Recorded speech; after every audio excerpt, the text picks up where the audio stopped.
का सन्नाटा चारों ओर फैला हुआ था। ट्रक हाईवे पूरा सुनसान था। चारों ओर ठंड से हाड़ कपा देने वाली ठंड चल रही थी। हाईवे के चारों ओर घना जंगल था। उसी हाईवे पर एक मर्सिडीज दौड़ रही थी। उसमें 3 लोग सवार थे, राहुल, निधि और उनकी 10 साल की बेटी तानिया। राहुल अपने दोस्त सैफ के घर ईद की पार्टी में शामिल होने के लिए गया था और पार्टी करके घर लौट रहा था। निधि ने मुस्कुराकर ड्राइव करते हुए राहुल से कहा, कुछ भी कहो राहुल, आज तो ईद की पार्टी में मजा आ गया। हाँ, मेरा दोस्त बहुत ही बिंदास और हंसी मजाक करने वाला व्यक्ति है। मैंने देखा उसके घर पर शहर की एक से एक बड़ी हस्ती थी, मगर फिर भी वो उन सबको इग्नोर करके हमें इम्पोर्टेंस दे रहा था। हाँ, देगा क्यों नहीं, आखिर मेरा दोस्त जो है। सच में राहुल, अमेरिका से इंडिया लौटकर बहुत अच्छा फील हो रहा है। वैसे तुम्हारा दोस्त सचिन अभी तक नहीं आया अमेरिका से? निधि की बात सुनकर राहुल चौंक कर बोला, ओह शिट यार, उसका फोन आया था कि वो इंडिया आ रहा है। उसने बोला था कि मुझे एयरपोर्ट पर पिक कर ले। निधि बहुत नाराज होगा वो। कोई बात नहीं, उससे बोल देना कि तुम्हें बिल्कुल याद नहीं रहा, और फिर तुम्हें सैफ की इनवाइट की हुई ईद पार्टी में भी तो शामिल होना था। निधि ने इतना बोला ही था कि उसकी बेटी तानिया ने अपनी माँ की ओर देखकर कहा, मुझे भूख लगी है माँ, और प्यास भी। तानिया की बात पर निधि ने बुरा सा मुंह बनाकर उसकी ओर देखकर कहा, पार्टी में तो इतना खाया था तुमने, फिर भी भूख लगी है। निधि की बात पर तानिया ने मासूम सा चेहरा बनाकर कहा, कोई बात नहीं मम्मी, मुझे पानी ही पिला दीजिए। कितनी बार बोला है मुझे मम्मी मत बोला करो। पानी अभी नहीं है, आगे जाकर कोई शॉप पड़ेगी तो बोतल खरीद के दे दूंगी।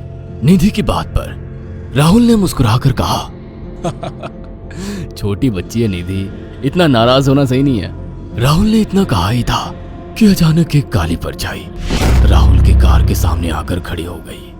राहुल के पैर अचानक ब्रेक पर पड़ गए। गाड़ी तेज रफ्तार में थी। ब्रेक अचानक लगने से पलटते पलटते बाल बाल बची थी। राहुल के चेहरे पर भयानक ठंडी में भी पसीने की बूंद टपकने लगी। वो दोनों कार से बाहर निकल आए। निधि ने डरते हुए कहा, आखिर कौन था ये? ऐसा लगा जैसे कि कोई भयानक काली परछाई मेरे कार के सामने आकर खड़ी हो गई हो। वह दोनों काली रात के सन्नाटे में इधर उधर देखने लगे। तभी निधि को एक घने पेड़ के पास 2 चमकीली हुई आंखें दिखाई दी। उसकी आंखें बिल्कुल भेड़ियों की तरह लग रही थी। निधि ने चीखते हुए राहुल से कहा, राहुल देखो कौन है वो, जल्दी से गाड़ी में बैठो, मुझे बहुत डर लग रहा है।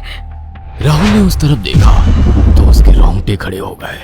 वो दोनों गाड़ी के अंदर बैठने ही वाले थे कि अचानक एक अजीब सा चेहरा वाला भयानक सा आदमी बिजली की रफ्तार से उनके सामने आकर खड़ा हो गया। राहुल ने देखा कि उसका चेहरा बिल्कुल सड़ा हुआ था और उसकी आंखें भेड़िए की तरह चमक रही थी। उसके लंबे लंबे बाल उसके कंधे तक आ रहे थे और उसके दांत भेड़िए की तरह बाहर की ओर निकल रहे थे। हाथों की जगह नुकीले पंजे थे। राहुल को देखकर अजीब से अंदाज में हंसने लगा, मगर जैसे ही राहुल की नजर उसके कपड़ों पर गई, राहुल की आंखें फटी की फटी रह गई। वो हकलाते हुए बोला, भाईजान, भाईजान, मुझे माफ कर दो, मुझे छोड़ दो।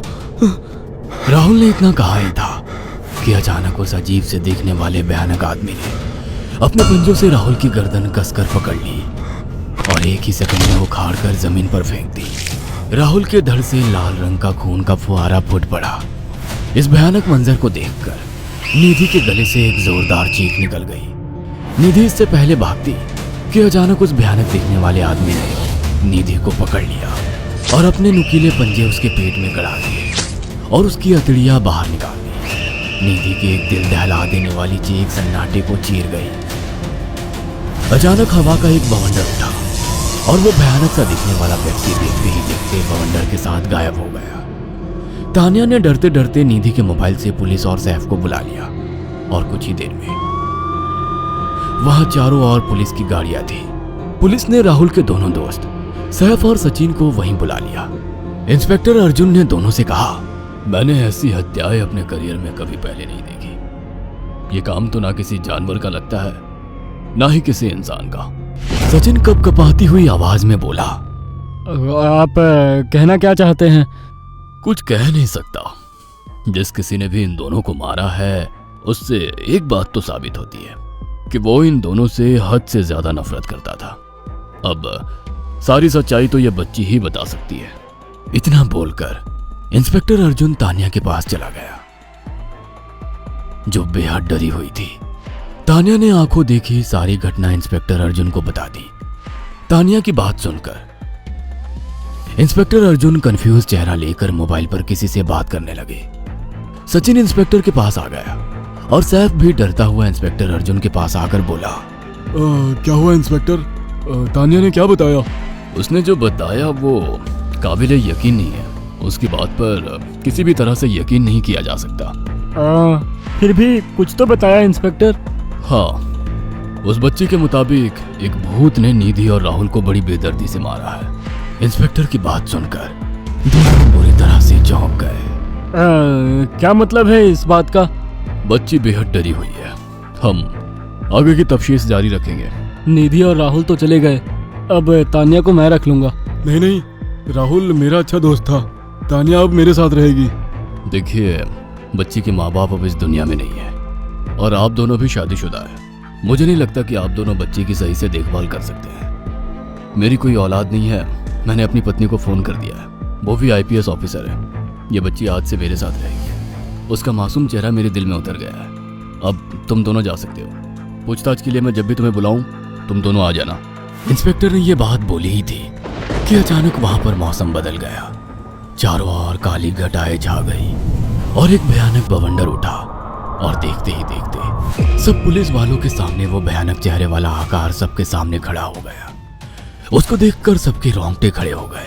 देखते ही देखते उसने अपने भयानक पंजे सैफ की आंखों में डालकर उसकी आंखें निकाल ली। सैफ ने चीखते हुए वहीं दम तोड़ दिया। उस भयानक आदमी को देखकर सचिन उसके पैरों पर गिर गया। तुम तो भाईजान से कपड़े पहने हो। मैं समझ गया, तुम भाईजान हो। मुझे माफ कर दो भाईजान, मुझे यहाँ से जाने दो। मैंने कुछ नहीं किया था।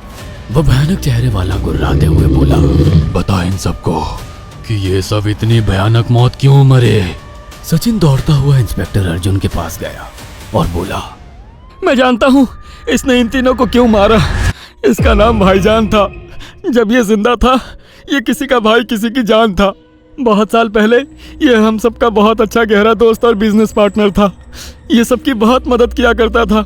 इसकी प्यारी सी बेटी थी तानिया, जो इस वक्त कार के अंदर बैठी हुई है। ये इसी की बेटी है। भाईजान अपने सारे पैसों से एक बहुत बड़ा हॉस्पिटल खोलना चाहता था जिससे गरीबों का मुफ्त इलाज किया जा सके, मगर हम तीनों इसके लिए तैयार नहीं थे। हमारी नीयत उसकी दौलत पर खराब थी और एक दिन हम सब धोखे से ईद के दिन भाईजान को यहाँ ले आए और इसे मारकर फेंक दिया। तो फिर तुम सबने इसकी बेटी को क्यों जिंदा छोड़ दिया? हमें बाद में पता लगा कि भाईजान ने सारी जायदाद अपनी बेटी के नाम कर दी है, इसीलिए हमने भाईजान की पत्नी को भी मार दिया। और तानिया का तुम 18 साल की उम्र पूरी करने का इंतजार कर रहे थे ताकि सारी जायदाद अपने नाम करा सको और बाद में उसे भी ठिकाने लगा सको। इसी के लिए तुम दोनों इस मासूम बच्ची को अपने साथ रखने की जिद कर रहे थे। जी, आपने बिल्कुल सही कहा। हम तानिया को भी इसी जगह लाकर मार देते। सचिन की बात सुनकर इंस्पेक्टर अर्जुन की आंखों में खून उतर आया। इंस्पेक्टर अर्जुन के कुछ कहने से पहले ही भाईजान बिजली की रफ्तार से इंस्पेक्टर अर्जुन की आंखों के सामने से सचिन को पकड़कर ले गया और उसके शरीर के टुकड़े टुकड़े कर दिए और हवा में उठे एक तेज बवंडर के साथ गायब हो गया। सारी घटना इंस्पेक्टर अर्जुन की आंखों के सामने हुई थी। तानिया को इंस्पेक्टर अर्जुन और उसकी पत्नी ने अपनी बेटी